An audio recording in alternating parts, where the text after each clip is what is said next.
Hey everyone, I have just seen the brand new movie, The Exorcist Believer. It is Friday, it just came out, everyone has the chance to go see it. I was originally going to go see it last night, and I was like, you know what, I'd rather just go home, chill, watch the new Loki episode, Gen V episode, check out Totally Killer, which is another Blumhouse film. It didn't really occur to me that, like, oh yeah, Blumhouse has a film going to home and in theaters at the same time. Well, if you've heard, Exorcist Believer's not been getting the biggest praise. I'm not that shocked. I thought the trailers looked really lame. I had some friends who went. Honestly, I can say at this point I didn't go, but they went. I was gonna go to one of them, but they did a bunch of test screenings of this film everywhere. It seems like they've been trying to test screen this one a lot. They did multiple in Dallas. I believe 2 or 3 screenings of this movie in Dallas. And I had friends go. One of them said it was like. 2 of them said it was like fine, but nothing really great, and one of them absolutely hated it. So I didn't go in with high expectations. I obviously wasn't enjoying the trailer. I've been seeing it for months and months on end, and I swear to God, I see it nearly every movie. As long as the movie is above a PG rating that I go see in theaters, I have gotten this trailer, I swear to God.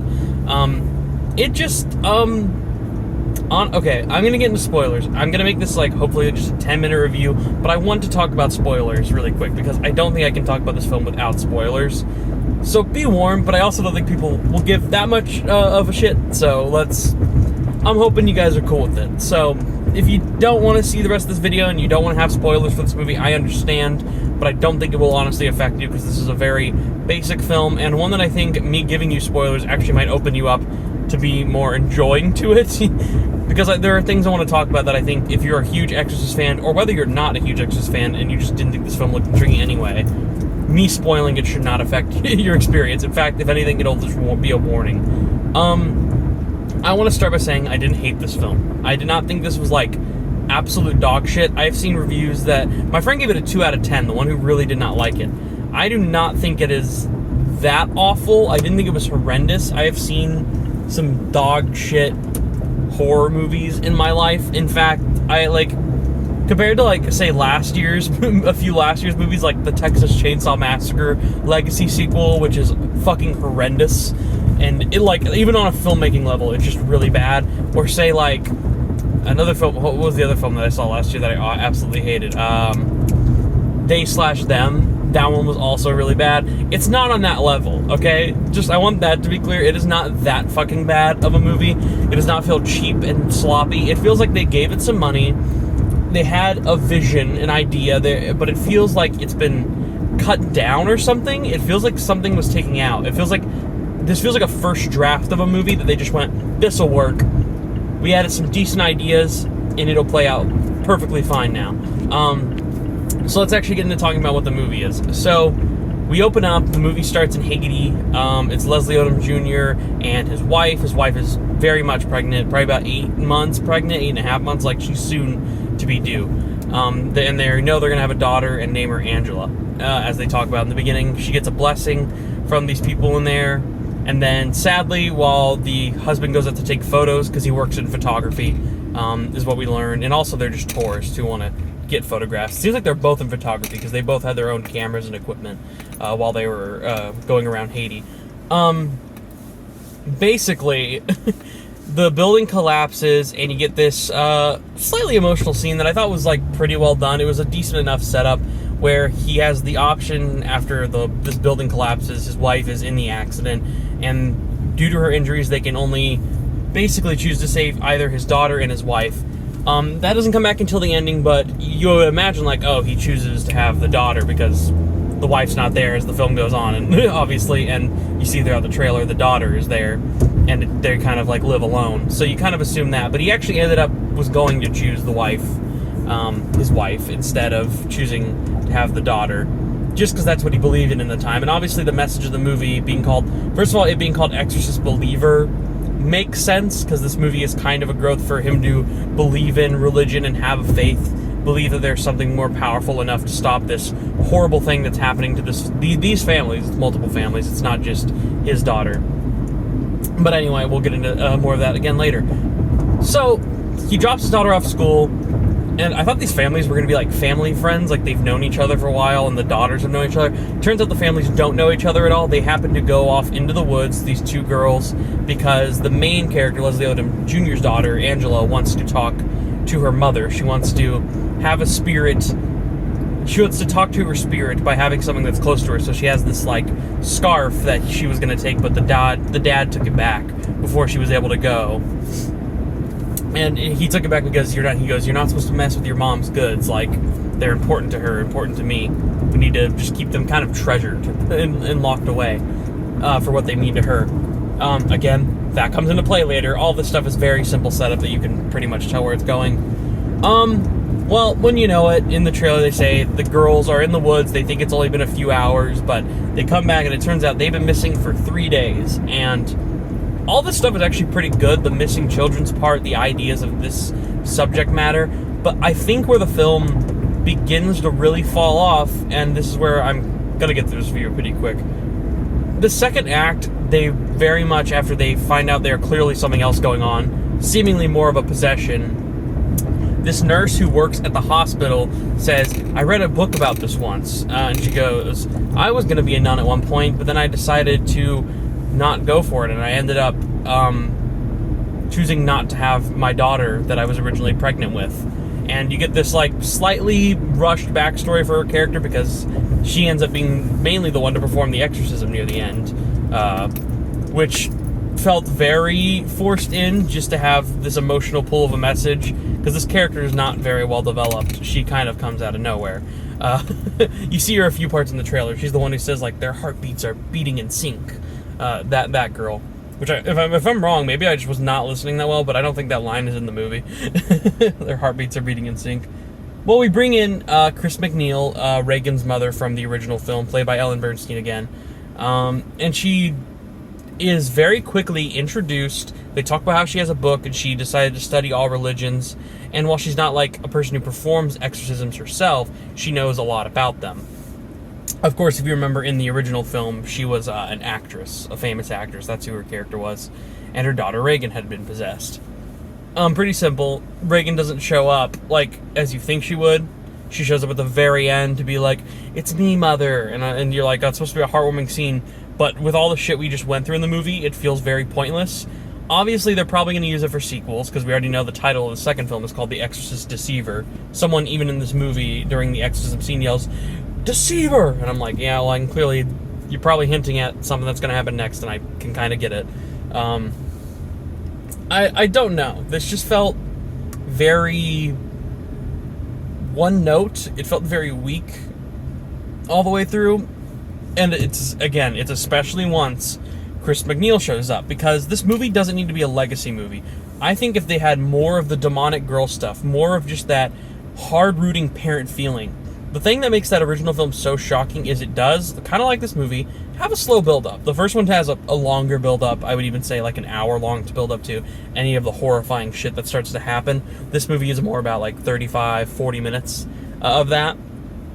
But like the things that the parents are subjected to go by so quick that I don't really feel like the horrible possession and sadness that Leslie Odom Jr. senses when he's with his daughter. Like, you don't have a scene where the mom walks in and she's masturbating with a crucifix, and it's fucking horrible shit like that. Like, she attacks Leslie Odom Jr. once, and then that's about it. We're thrown into like, all right, we need to get Chris McNeil.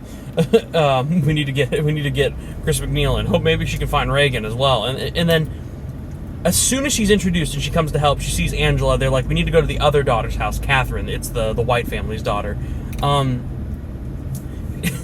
She ends up going into the house, talking to her, and she goes like, are you looking for Reagan? Are you looking for Reagan? And it's like, well, I can tell you where your daughter is if you want to see her so bad, because earlier in the movie she says, I would just love to see my daughter one more time. Well, Catherine, the white daughter, the other family that doesn't have as much development in this movie to do as Leslie Odom Jr. does, her eyes get stabbed out by Catherine. Chris McNeil, Ellen Bernstein's character, her eyes get stabbed out, and then she's basically thrown away from the plot until the very ending, where Linda Blair shows up at the very last shot of the movie. Almost the last shot of the movie, I should say. And it's just like, you wrote this character in to be like a legacy sequel for the fans, but the way she is utilized is so fucking lazy and stupid. Like, it just annoyed me. And I was actually fine with this movie for like 45 minutes. I was having like a decent time. I was like, this is a decent setup. I care for our lead characters for sure, even though the other family isn't developed well. Leslie Odom Jr. and his daughter, I actually liked the relationship. I like what they were setting up with her mother in the past. And I was like, this is pretty damn good. And at every moment after this point, once Ellen Burstyn shows up and she gets her eye stabbed out, we immediately cut to like, all right, we need to perform this exorcism. We need to get these two girls together. And then we get to the exorcism scene. It's very quickly rushed. The father who's supposed to perform the exorcism is like, yep, the church said I can't do it. Sorry, it could be too dangerous. Here, we'll hand it off to the nurse who was originally going to be a nun. And she starts performing the exorcism. And then it's not working. And then the daughters say, or the demons say, who are in the daughters say, like, yeah, you have to choose one. One girl to live, one to die. That's your fucking choice. Make it now. Then the father comes in and you're like, oh, all is going to be saved. They, within like a minute, snap this guy's neck. That kill, I will say, was like the one scene in the movie where I was like, that was actually a shockingly like gruesome death and pretty like chilling. I was like, that was cool. It's the one scene in the movie where I was like, that was actually like kind of creepy and well done. I thought everything else was like, it wasn't scary. It just felt so light. Like, for a movie in 1973 to feel way more intense and, like, horrifying with the imagery and how it treats the parents and how they are supposed to feel in the scenario and how everyone around them should feel, this just felt so light. This could have been PG-13. Really, if you cut back on blood and you didn't have to make the demon say, oh, you fucking whore, she's burning in hell and shit like that, you could have made this a very easy PG-13. It does not do anything that gratifying or visceral. Nothing that's that disturbing. Honestly, it just really didn't feel like that. I mean, so they end up choosing Catherine to die. The white family said, the dad starts yelling, I choose Catherine, I choose Catherine. Well, it turns out they weren't choosing them to live. When he says, I choose Catherine, it turns out they chose the one to die. The demon basically, like, fooled them. So, Leslie Odom Jr. and Angela, I don't know the actress who plays Angela, and I already forgot Leslie Odom Jr.'s character's name. Basically, they get to live a happy family. The other ones are dealing with the grief because their daughter did pass away. And we do see a scene after she's chosen where she's, like, imagining where they go into this, like, kind of underground sewer line when they go to the woods, when they are about to start talking to Angela's mother. They do go to this underground, like, kind of tunnel sewer looking thing, and we do cut back there in a vision, basically right after Catherine, the white family's daughter, dies, and you see her getting pulled under the water by demons and dragged basically into hell, is what we're led to assume. So it's kind of weird because it's like, okay, this felt like a kind of just natural ending, but clearly, like, it wasn't, like, fully explained. They don't fully explain where Catherine went. Angela, I guess, is just unpossessed now because they chose that one, like the demon just gave up or something. And clearly there's going to be more sequels. I'm going to guess it's with the same characters because after the shot of Linda Blair showing up and coming to her mother's help, because her mother's blind now, she can't see her, when she holds her hand and says, I'm here, mother, it was crazy that she actually came back. Something so pointless. They better do something good with these later two sequels to make it feel worthwhile. But as soon as it cuts to that, we cut to Angela in school, and the final shot is zooming in on Angela in school title card. And I'm like, I'm going to guess the reason it's called Deceiver is they've been deceived. Angela's actually still possessed, and that's how we're going to start off the next film. And Linda Blair's going to come in and have some expertise as well, and maybe they'll utilize Chris McNeil better. I don't know. It just felt so rushed and lazy. Everything about the film felt just so basic. Like, none of the scares were great. None of those ideas really worked. If that was a weird cut, I had to get my food.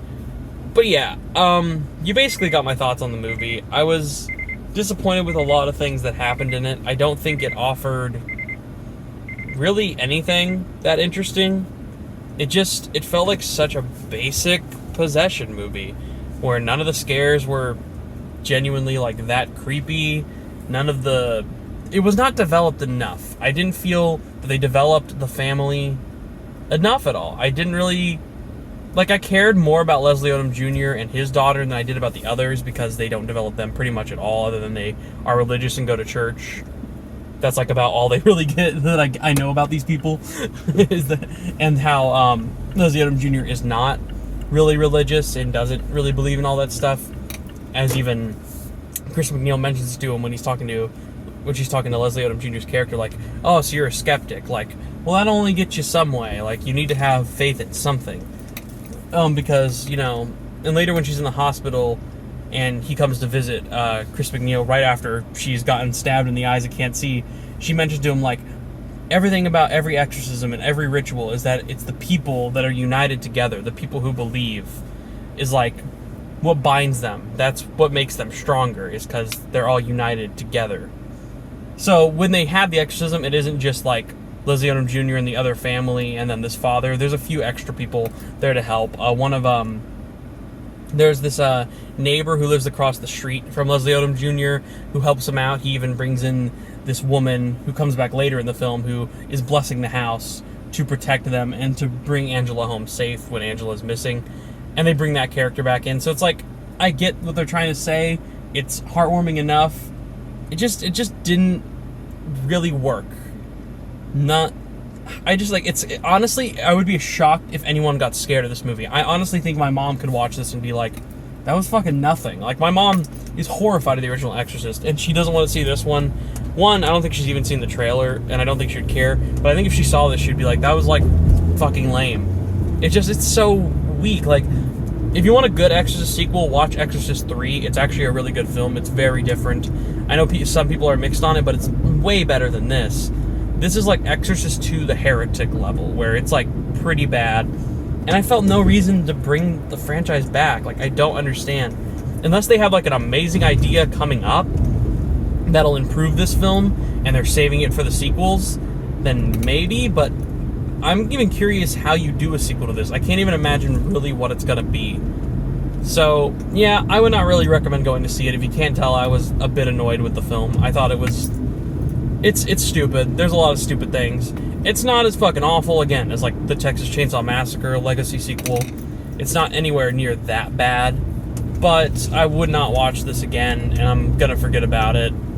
I'm already forgetting about it. I'm trying to, like, summarize what I just saw, and it just felt so bland that I'm already forgetting what I'm talking about. I already forgot the fucking character's name of Leslie Odom Jr. I remember the daughters, because they say Angela and Catherine shitload in this movie. But I can't even tell you any of the other characters' names except, like, Reagan, because I know her from the original film, and Chris McNeil, because I know her from the original film. Yeah, I would not recommend going to see this, perhaps because it is a Universal film. They do that thing where sometimes they throw the films that don't do as strong in theaters at home in 3 weeks. This might be streaming in 3 weeks for Halloween. If you really care to see it, you have some friends over, and you want to watch a horror film, it's not the fucking worst, but, I mean, you could do better. In fact, I didn't review this other film that I was going to, but I watched last night, other Blumhouse film that is streaming on Amazon Prime, Totally Killer. Not great, but a fun time. It had a few laughs, but it had a decent mystery, and honestly, for a Halloween season, I would recommend watching Totally Killer more than I would recommend going to see I don't know what the budget is, but I'm going to guess like $20 to $30 million Exorcist film. I'd just say watch Totally Killer. It's cheaper.